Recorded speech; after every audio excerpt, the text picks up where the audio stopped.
Asia cup 2025 టోర్నీలో వరుస విజయాలతో దుమ్మురేపుతున్న టీమిండియా తుది పోరుకు సిద్ధమైంది. ఓటమెరుగని జట్టుగా ఫైనల్ చేరిన సూర్యసేన ఇవాళ జరిగే ఫైనల్లో దాయాది పాకిస్తాన్తో అమీతుమీ తేల్చుకోనుంది. ఈ టోర్నీలో ఇప్పటికే వరుసగా 6 విజయాలు సాధించిన టీమిండియా అదే జోరులో పాకిస్తాన్ను మట్టి కరిపించి టైటిల్ కైవసం చేసుకోవాలనే పట్టుదలతో ఉంది. ఈ టోర్నీలో ఇప్పటికే భారత్, పాకిస్తాన్లు 2 సార్లు తలపడ్డాయి. ఈ 2 మ్యాచ్ల్లో భారత్ గెలిచింది.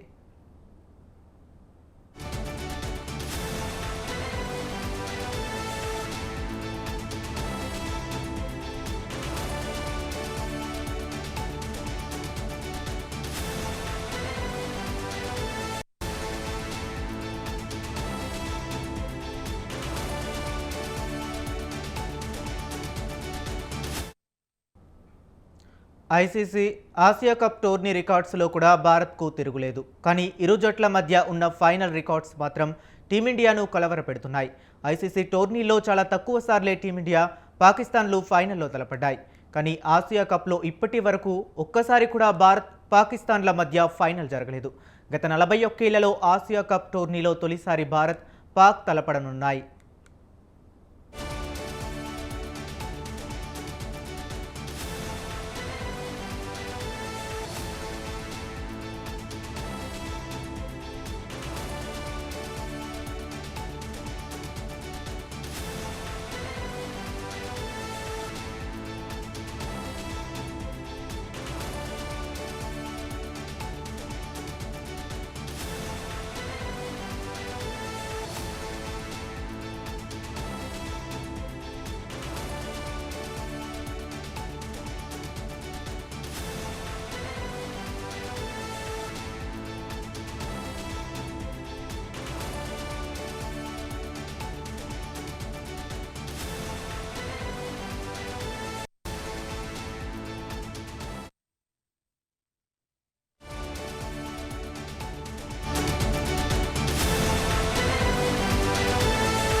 ఇప్పటి వరకు ఇరు జట్లు 12 టోర్నీల్లో ఫైనల్లో తలపడగా కేవలం భారత్ 4 సార్లు మాత్రమే గెలిచింది. మరో 8 సార్లు ఓడిపోయింది. ఈ రికార్డే అభిమానులను కలవరపెడుతుంది.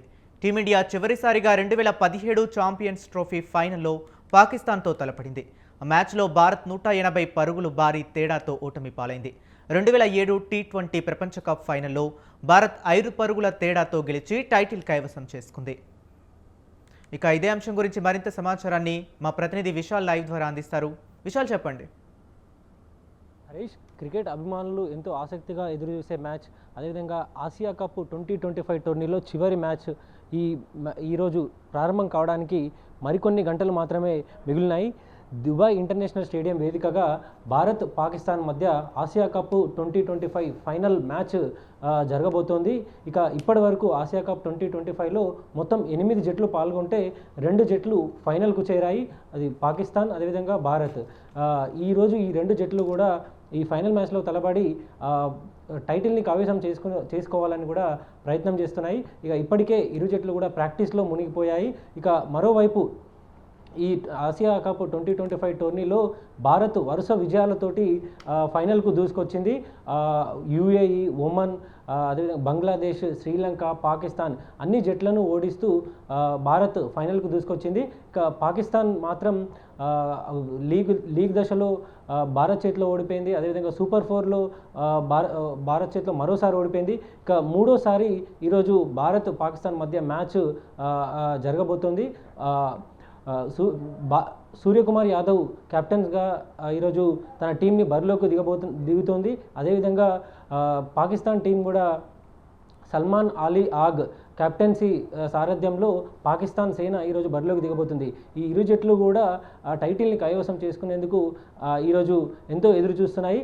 ఇకపోతే ఇప్పటి వరకు భారత్, పాకిస్తాన్ మ్యాచ్ అనగానే ఎంతో క్రికెట్ అభిమానులు ఎంతో ఆసక్తిగా ఎదురుస్తారు. ఇక ఈ మ్యాచ్కి సంబంధించి కూడా ఎంతో ప్రత్యేకత ఉంది.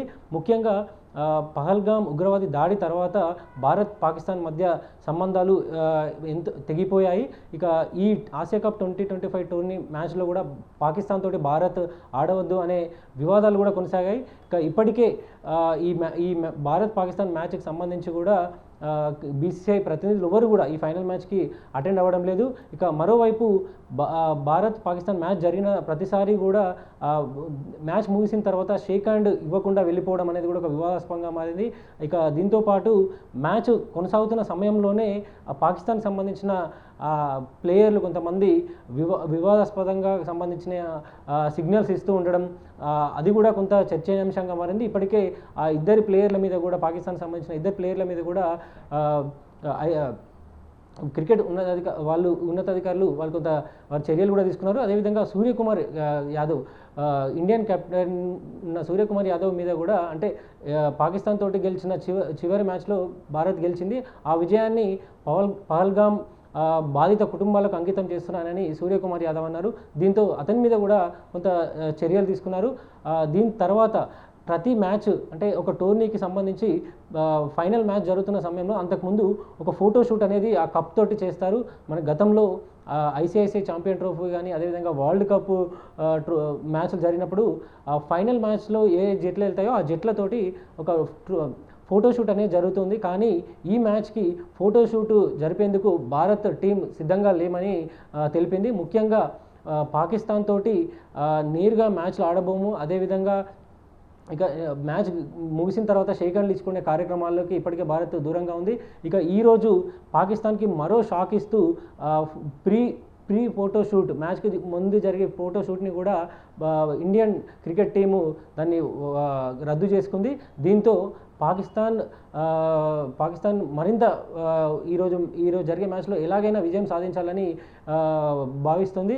ఇక ముఖ్యంగా భారత్ పాకిస్తాన్ మ్యాచ్లు ఉన్న ప్రతిసారి కూడా ఒత్తిడిని ఎవరైతే అధిగమిస్తారో వాళ్ళకే పైచేయి అన్నట్టు కూడా మనకి ఇప్పటివరకు జరిగిన మ్యాచ్ల ద్వారా తెలుస్తుంది. ఇక ఈరోజు జరిగే మ్యాచ్లో కూడా ఎవరైతే ఒత్తిడిని ఆ ప్రెషర్ని వాళ్ళు అధిగమిస్తారో వాళ్ళే ఈరోజు టైటిల్ కైవసం చేసుకునే అవకాశం ఉందని కూడా క్రికెట్ విశ్లేషకులు చెప్తున్నారు. ఇక మొత్తానికి క్రికెట్ అభిమానులు ఎంతో ఆసక్తిగా ఎదురుచూసే భారత్ పాకిస్తాన్ మ్యాచ్కు మరికొన్ని గంటలే మిగిలినాయి. అయితే బీసీసీఐ అధికార ప్రతినిధులు కానీ ఇతర సెలబ్రిటీలు ఎవరు కూడా ఈ ఫైనల్ మ్యాచ్ చూసేందుకు వెళ్ళడం లేదు. దీనికి ప్రధాన కారణంగా పహల్గామ్ ఉగ్రవాద దాడికి తెలుస్తుంది. ఇక మ్యాచ్ తర్వాత కూడా వేడుకలు ఇలాంటివన్నిటి పాకిస్తాన్ తోటి షేక్ హ్యాండ్ ఇవ్వడం ఇవన్నీ కూడా ఉండకపోయే అవకాశం కూడా కనిపిస్తుంది. హరీష్. Okay, right. లాస్ట్ మ్యాచ్లో బూమ్రాకి ఇంకా శివం దుబేకి ఇద్దరికి రెస్ట్ ఇచ్చారు. ఈ మ్యాచ్లో వాళ్ళని తీసుకొచ్చే అవకాశాలు కనిపిస్తున్నాయంటారా? రైట్. ప్రస్తుతం క్రికెట్ విశ్లేషకుల నుంచి కానీ బీసీఐ నుంచి వచ్చిన తాజా సమాచారం ప్రకారం కేవలం శ్రీలంక తోటి ఇతర లీగ్ మ్యాచ్లు ఉన్నప్పుడు అలాంటి టైంలో శుభం దుబే, హర్షిత్ రాణా, అదేవిధంగా హర్షదీప్ సింగ్ వీళ్ళని తీసుకొచ్చారు. అయితే ఫైనల్ మ్యాచ్కు మాత్రం వీళ్ళిద్దరికి బదులు శుభం దుబే అదేవిధంగా బూమ్రా వీళ్ళనే కొనసాగించే అవకాశం ఉంది. ప్రస్తుతం బీసీఐ నుంచి కూడా మనకి ఇదే సమాచారం అందింది. ఈ ఇద్దరికి రెస్ట్ ఇచ్చేసి శుభం దుబేని అదేవిధంగా బూమ్రాని ఈ చివరి ఫైనల్ మ్యాచ్కు తీసుకొచ్చే అవకాశం ఉంది. ఇక అదేవిధంగా అభిషేక్ శర్మ అదేవిధంగా మరొక ఇండియన్ ప్లేయర్కి సంబంధించి కూడా హార్దిక్ పాండ్యాకి కొంత కండరాల ఇబ్బందులు కూడా ఉన్నాయని తెలిసింది. వాళ్ళలో ఎవరు ఈరోజు తుది మ్యాచ్లో ఫైనల్ వరకు ఉంటారా లేదా అనేది కూడా మనకి ఇంకా కొంచెం క్లారిటీ రావాల్సింది. అయితే సాధ్యమైనంత వరకు వీళ్ళిద్దరు కూడా హార్దిక్ పాండ్యా అదేవిధంగా అభిషేక్ శర్మ వీళ్ళిద్దరు కూడా తప్పకుండా ఈరోజు జరిగే మ్యాచ్లో ఉండే అవకాశం ఉందని క్రికెట్ విశ్లేషకులు భావిస్తున్నారు. హరీష్. అలాగే మనం ఇండియా పాకిస్తాన్ మ్యాచ్ అంటే అభిమానులు కూడా ఎంతో ఉత్కంఠగా ఎదురు చూస్తుంటారు. అలాంటిది అటు క్రికెట్ మ్యాచ్లో ఇండియా టీం కానీ పాకిస్తాన్ టీం కానీ రెండింటిని మనం టాలీ చేసి చూసుకున్నట్లయితే ఏ టీంకి ఎక్కువ బలాబలగాలు ఉన్నాయని చెప్పుకోవచ్చు? రైట్. ముఖ్యంగా ఈ ఆసియా కప్ 2025 ప్రారంభమైన తర్వాత భారత్ యూఏఈ తోటి ఆడింది, ఆ తర్వాత ఒమన్ తోటి ఆడింది, పాకిస్తాన్ తోటి కూడా ఆడింది. ఈ లీగ్ మ్యాచ్లో అన్ని మ్యాచ్ల్లోనూ భారత్ గెలిచింది. ఏ ఒక్క మ్యాచ్లోనూ లీగ్ స్టేజ్లోనూ అదేవిధంగా సూపర్ 4 స్టేజ్లోనూ భారత్ ఎక్కడ కూడా ఓటమి పాలవ్వలేదు. ప్రతి మ్యాచ్లోనూ భారత్ బ్యాటింగ్లోనూ బౌలింగ్లోనూ అద్భుతమైన పర్ఫార్మెన్స్ని చూపిస్తూ వచ్చింది. కానీ పాకిస్తాన్ పరిస్థితి మాత్రం కొంత భిన్నంగా ఉంది. ముఖ్యంగా పాకిస్తాన్ లీగ్ మ్యాచ్ జరుగుతున్న సమయంలో భారత్ చేతిలో ఓడిపోయింది. అదే సమయంలో సూపర్ 4లో ఆడినప్పుడు సూపర్ 4లో కూడా భారత్ చేతిలో ఓడిపోయింది. దీంతో భారత్తో మ్యాచ్ జరిగినప్పుడల్లా పాకిస్తాన్ ఒత్తిడికి గురయ్యి ఆ మ్యాచ్ని వాళ్ళు వాళ్ళ విజయం వైపుకు మళ్ళించుకోలేకపోతున్నారు అనేది కూడా మనకి క్లియర్గా అర్థమవుతుంది. ముఖ్యంగా ఎక్కువ పరుగులని వాళ్ళు ఇవ్వడం, అదేవిధంగా బౌలింగ్లోనూ కొంతమంది ప్లేయర్లు మాత్రమే వాళ్ళు అద్భుతంగా బౌలింగ్ చేసి పరుగులు రాకుండా కట్టడి చేయడము చేస్తున్నారు. మిగిలిన అందరు బౌలర్లు పెద్దగా అద్భుతమైన ప్రదర్శన వాళ్ళు ఎవరు కూడా కనబరచట్లేదు. కానీ భారత్ బౌలర్లు మాత్రం ప్రత్యర్థి జట్టుని ఎక్కడ వాళ్ళని కంట్రోల్ చేయాలి, అదేవిధంగా పరుగుల కట్టడి ఎక్కడ చేయాలనే అన్నీ కూడా తెలిసి ఒక వ్యూహాత్మకంగా భారత టీం బరిలోకి దిగుతుంది. అదేవిధంగా ఓపెనర్లు శుభ్మన్ గిల్, అదేవిధంగా అభిషేక్ శర్మ వీళ్ళిద్దరూ కూడా దూకుడుగా ఆడుతున్నారు. అభిషేక్ శర్మ గత 2 మ్యాచ్లు చూసుకున్నా కూడా దూకుడుగా ఆడాడు. అదేవిధంగా ఆ తర్వాత వచ్చే సూర్యకుమార్ యాదవ్ కానీ, సంజు శాంసన్ కూడా వీళ్ళందరూ కూడా అద్భుతమైన బ్యాటింగ్ పర్ఫార్మెన్స్ తోటి ఒక మంచి టార్గెట్ను ప్రత్యర్థి జట్టుకు ఇస్తున్నారు.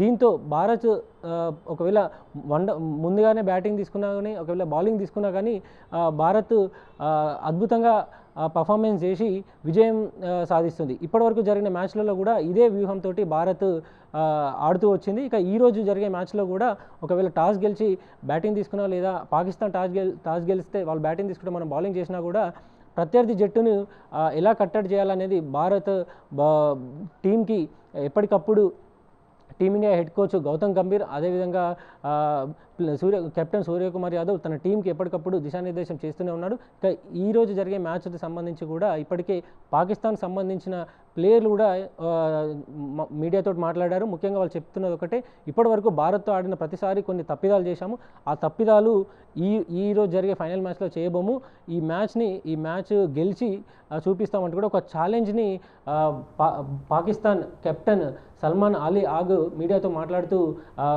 ఛాలెంజ్ ఒకటి విసిరారు. ఇక దీనికి సంబంధించి కూడా ఇప్పటికే సోషల్ మీడియా వేదిక కూడా చర్చ జరుగుతుంది. ఈరోజు జరిగే మ్యాచ్లో భారతే ఎట్లయినా కప్ గెలుస్తుంది, టైటిల్ కైవసం చేసుకుంటుందని భారత క్రికెట్ అభిమానులు సోషల్ మీడియా వేదికగా తమ అభిమానం చాటుకుంటున్నారు. మరోవైపు పాకిస్తాన్కి సంబంధించిన క్రికెట్ అభిమానులు కూడా 2 మ్యాచ్లు గెలిచాము సూపర్ 4లో, ఈ మ్యాచ్లో కూడా గెలిచి ఈసారి టైటిల్ని కైవసం చేసుకుంటామని అటు పాకిస్తాన్ క్రికెటర్లు కూడా చెప్తున్నారు. మొత్తానికి ఆసియా కప్ 2025 ఆసియా కప్ ప్రారంభమైనప్పటి నుంచి కూడా ఇరు జట్లు ఇప్పటివరకు ఫైనల్లో ఇప్పటివరకు కూడా వాళ్ళు పోటీ పడలేదు. కానీ ఈరోజు జరిగే మ్యాచ్లోనే వాళ్ళు పోటీ పడుతున్నారు. ఎవరు గెలుస్తారనేది కూడా ఒక ఆసక్తిగా మారింది. ఇక మరికొన్ని గంటలు మాత్రమే ఈ ఆసియా కప్ 2025 ఫైనల్ మ్యాచ్కు మిగిలి ఉన్నాయి. హరీష్. Okay, right Vishal. అలాగే మనం చూసుకున్నట్లయితే సూర్యకుమార్ యాదవ్ ఈ 2025 ఆసియా కప్ ఒకవేళ గెలిస్తే నేను కప్ తీసుకోవడానికి రాను అన్న సందర్భం కూడా మనం విన్నాం. ఒకవేళ మ్యాచ్ విన్ అయితే సూర్యకుమార్ యాదవ్ కప్ తీసుకోవడానికి వస్తారంటారా? రైట్, దీనికి సంబంధించి కూడా ఒక చర్చ జరుగుతుంది. బీసీసీఐ నుంచి మాత్రం ఎటువంటి క్లారిటీ రాలేదు. ముఖ్యంగా బీసీసీఐ అదేవిధంగా హెడ్ కోచ్ గౌతమ్ గంభీర్ ఇచ్చే ఒక సూచనలతోటి, ఒక దిశానిర్దేశంతో సూర్యకుమార్ యాదవ్ నిర్ణయం తీసుకునే అవకాశం ఉంటుంది. ఇప్పటికే షేక్ హ్యాండ్ మ్యాచ్ ముగిసిన తర్వాత షేక్ హ్యాండ్ ఇవ్వకుండా వెళ్ళిపోతున్నారు అనేది ఒకటి కొనసాగుతుంది. అదేవిధంగా మ్యాచ్కు ముందు జరిగే ప్రీ ఫోటోషూట్ కూడా జరగడం లేదు. దీంతోపాటు మ్యాచ్ గెలిచిన తర్వాత ఒకవేళ భారత్ ఈరోజు గెలిస్తే కప్ని తీసుకోను అనే ఒక చర్చ కూడా జరుగుతుంది. కానీ బీసీసీఐ నుంచి అధికారికంగా ఎలాంటి ప్రకటన రాలేదు. ఒకవేళ ఆ కప్ తీసుకున్నా కూడా దాన్ని పహల్గామ్ ఉగ్రవాద దాడిలో చనిపోయిన భారత సంతతికి చెందిన వాళ్ళకే అంకితం చేసే అవకాశం ఉంటుంది. ఎందుకంటే ఉగ్రవాద దాడిలో ఎంతోమంది తమ ప్రాణాలను కోల్పోయారు. వారికి ఈ టైటిల్ గెలిచి వారికి ఈ విజయాన్ని అంకితం చేసే అవకాశం మనకి కనిపిస్తుంది. అయితే దీనికి సంబంధించి అంటే కప్పు తీసుకుంటారా లేదా అనే దానికి కూడా కొంత క్లారిటీ రావాల్సిన అవసరం ఉంది. Harish. Okay, right. Thank you Vishal.